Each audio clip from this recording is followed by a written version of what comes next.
burning question on my mind.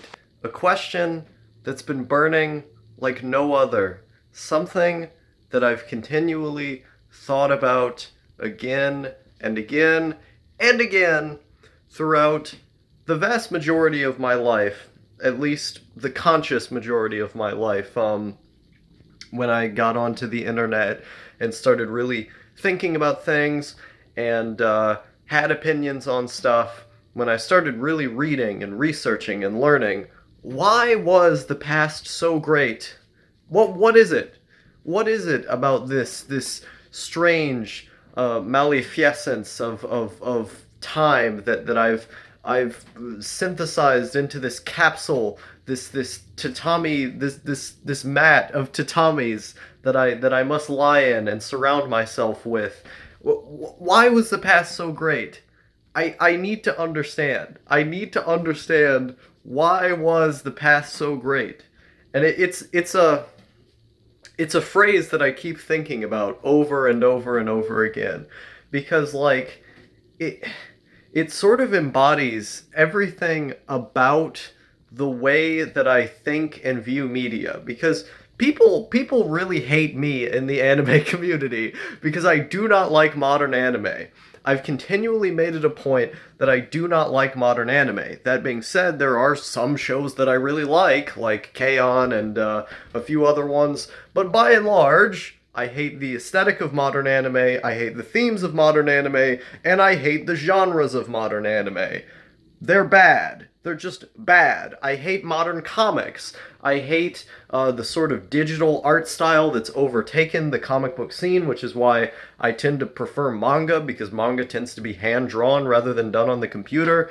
Um, I love going back through my old comics and looking at, stuff from the 90s where they still painted onto the characters, where there's real a feeling that, you knew someone took a pencil and paper and painted in these places where it feels like it has a human touch. When you watch anime from the 80s or the 90s, it isn't just that those small imperfections in the show make it feel like it has that human touch, like it was made by people. It's also appreciating the absurd amount of detail that human beings had to put in with intellect, and skill, and years and years of being able to build themselves up in such a way that would produce a work like this. Like, if you look at the movie Akira, every single shot of that film is luscious, it's beautiful, and that's a film that was done hand drawn, on cells, and yet they have these fluid, amazingly fluid movements, of these ginormous buildings breaking and destroying, exploding. And the set designer, the guy who designed much of the film, was an architect. He drew buildings for a living, and that was one of the reasons why you had such beautiful landscapes and architecture in the film, was because his professional job was to make designs for buildings in the real world that were meant to be built. And if you look at just how fluid the animation is, just how, the feeling of movement in Akira, in Hayao Miyazaki films, in many OVAs from the 90s, is not the feeling of movement you get in modern anime. It's just not.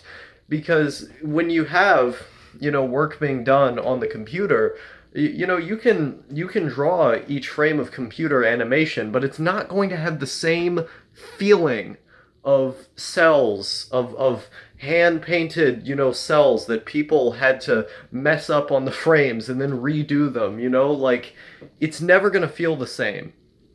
That authenticity, that feeling, is, I think, what makes the past as great as it was. Like, look at this fucking thing. Look at this giant STV here. What's more authentic than having to carry a fucking 70-pound television into your house? Now everything is done Easily, you just pick it up, you pick the damn thing up, a 50-inch TV, and you put it on your wall. You plaster the damn thing with a bunch of nails into the wall. And as soon as you turn it on, you get this like YouTube screen where it's, do you want to use the smart TV for YouTube, Netflix, or calling someone on your phone? It's weird.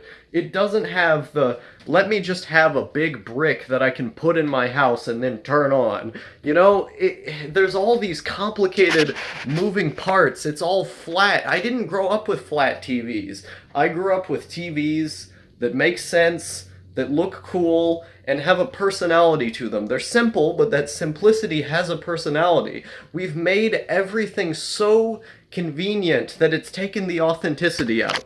Comic books. You look at people drawing comics now, and they're not meticulously looking over every single line and painting every part in. They just have a painting tool on Photoshop where they can fill in the paint with with like a paint bucket tool. And so most of the effort that would be taken in the realm of hand drawing is completely removed. They can just, boom, boom, boom, make everything go super fast. And you see some of these artists, and they're like constantly erasing and then re-putting, replacing the lines, and then just like dumping new images onto the image that they're making, because the electronic tools make that possible. The electronic tools do like half of the work, and that takes the authenticity. It takes the charm out of being a little bit imperfect, out of being more simple, and being more complex in some areas. You look at video games now. What do you have to do whenever you start up a new game? You don't buy the game. You don't just get the cartridge from the store and then put it in the damn thing. What you have now is you buy the game, you put the game in, you have to go to a dashboard screen, and then maybe you have a system update, so you wait for about 15 minutes for that to go through. Then you have to start up the game, but oh wait, there's a 10 gigabyte update for the game. Oh no, I can't just play my game because the developer decided to make the game buggy and release it before it should be released because they wanted to make more money off sales, because we have these ginormous budgets that only serve to bolster graphical capabilities and not bolster the quality of a game. If you ask me, this little machine right here, the PlayStation 2, that was as far as graphics needed to go. Granted, it's interesting. It's certainly a nice spectacle to see new graphical capabilities that are really beautiful. I mean, I'd be lying if I didn't say that I like to play a lot of these games and just look around at some of the environments. That's nice, but that has its place. Not every game needs to be seeking to be a graphical spectacle. Not all of them do. In fact, the vast majority don't. All we need are games that prioritize being fun. Slowly, what we have seen is the AA game being eked out. Dark Souls is famous for the fact that it was able to provide a playable experience to a niche audience that was very good, that focused on doing a good thing for the type of people who would like that type of thing. Not for everyone, not the most mainstream quality game, but it did what it needed to for the people who liked that kind of game, and it did it well. Dark Souls did not have the most amazing graphics when it came out. In fact, its budget was relatively low. They stayed within their lane. They stayed within their AA budget. It wasn't a millions of dollars AAA game. It only needed a couple 100,000. And then the copies of the game vastly outsold what the budget was. That was unexpected, but it was because people were craving a video game like that. People wanted a game that just did being a game well. They didn't want another cinematic masterpiece, another graphical spectacle, another, $12 million game that doesn't even make back its budget. They just wanted a game that did something good. They wanted a game like Katamari Damacy, where you're, just running around and picking up pieces in this big-ass ball thing, and it's fun. People like it, not everyone likes it, but hey, the game had a small budget in the first place, so it made back its income just by being played by people who like it. And like this conception of the double A game has been eked out in favor of indie games that are all the fucking same, which glorify the past in the wrong way, take the lessons from the past in the wrong way by only seeking to have a derivative 8-bit or 16-bit aesthetic that does nothing to advance the video game industry. Instead, they simply relish in being the same as all of the other indie games. And then you have AAA games that do the exact same thing in the other direction. They relish in having these lush, gorgeous graphics, and having these long-ass cutscenes that you either can't skip or take you out of the game in the first place. And you end up with this weird gaming industry where you're constantly having to get updates, you're constantly having to buy DLC because without DLC the game wouldn't make back its budget, and you end up with incomplete games that aren't even that fun in the first place. And then you get someone like me who's just standing here wondering, why can't I just buy the game, insert the game into the machine, and then the game starts? Is it not that simple?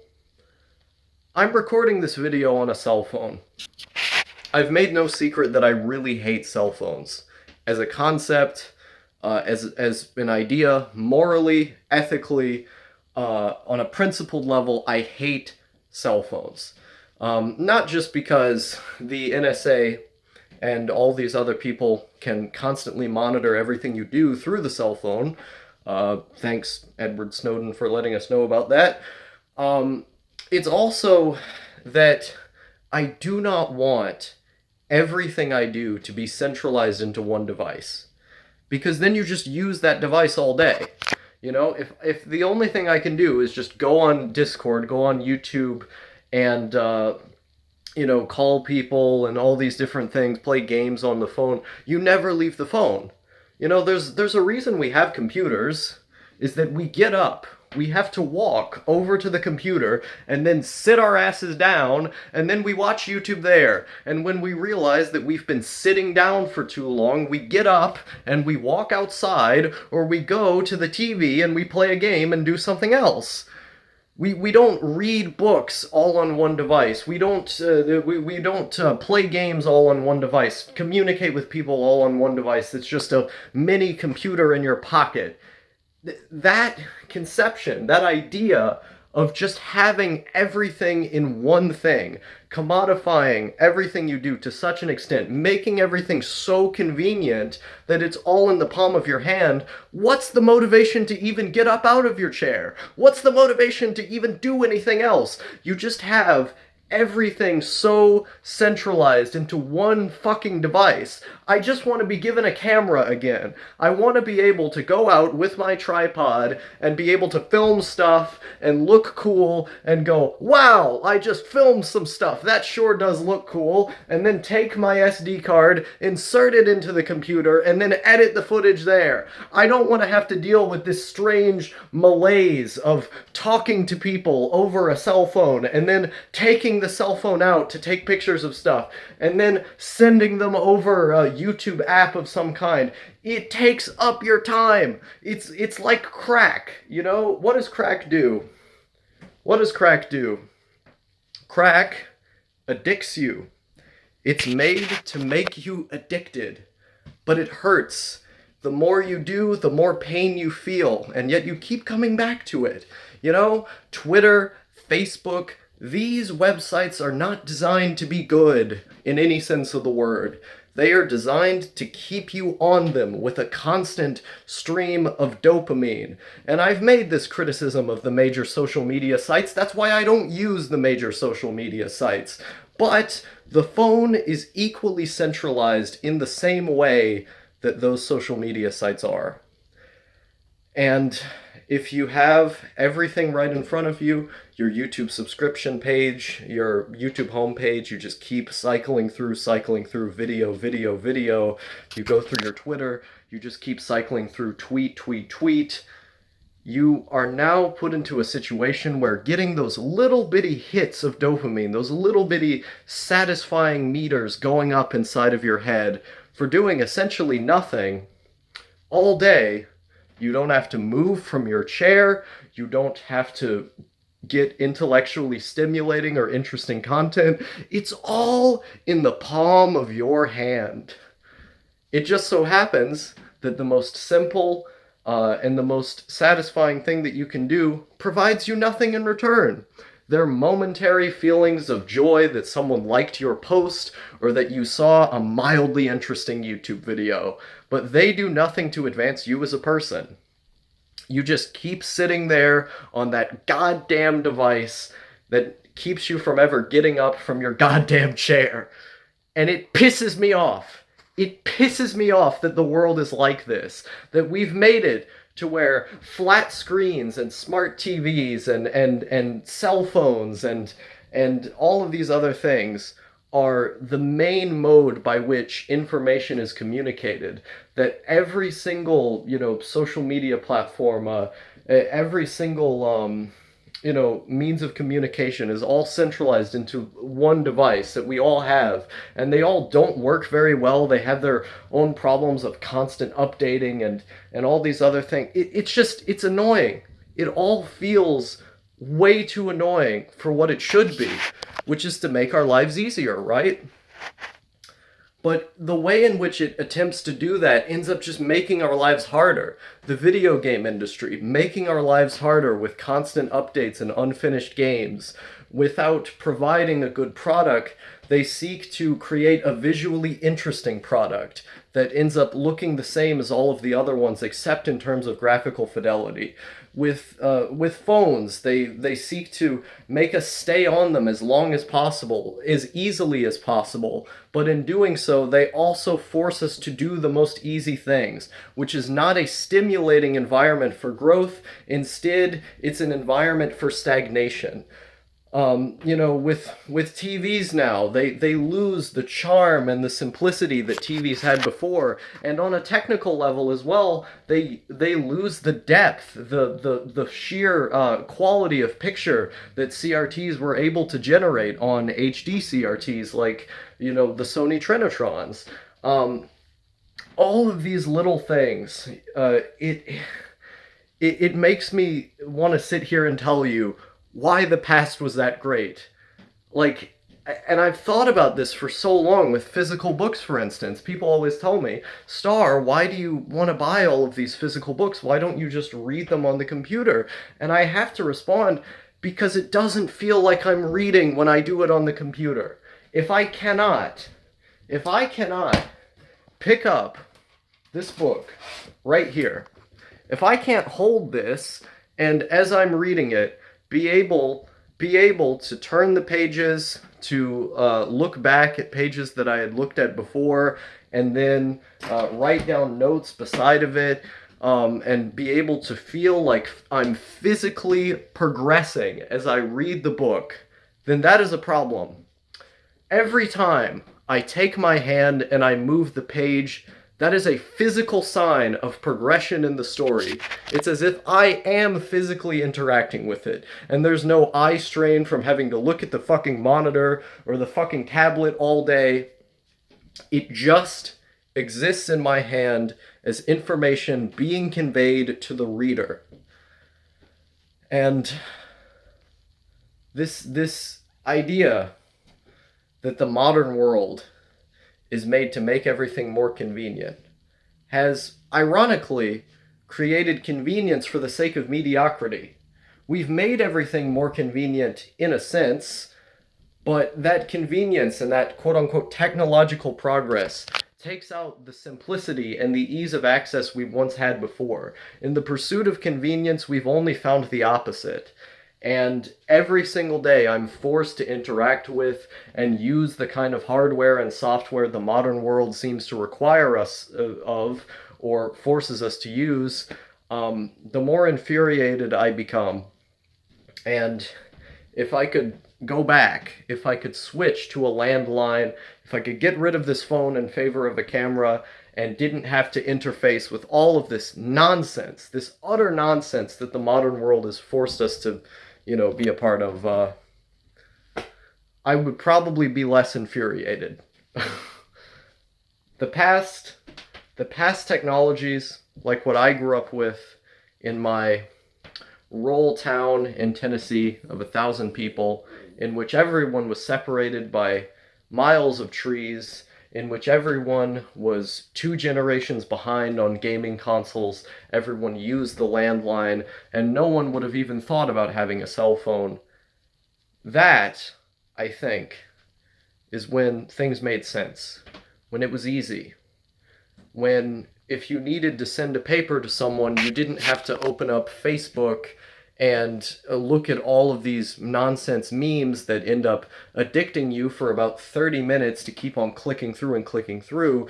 You just opened up the fax machine and sent someone a fax of the paper that you needed for work. Or if there was a pressing issue at hand, you just grabbed the phone, picked it up, dialed the number, and then called someone. And when the phone call was done, you put it down. You didn't have all of these external distractions. You didn't have technology making our lives harder with constant updates and strange errors. Things were simple. It was easy. It made sense. Video games were fun. Books were easier to read. They didn't strain your eyes. You could write notes. You had them in your hand with a sense of physical progression. This, comic books, you didn't have digitally drawn comics that end up looking washed out and less authentic, that had that human touch. Animation had that human touch of fluid, beautiful animation done by the hands of people. This loss of the paper, the paper printed man who's going to do things in the way that touches the human spirit, the authentic way, the simple way. I think the loss of this is what makes the past so great. And I guess I'm some kind of boomer.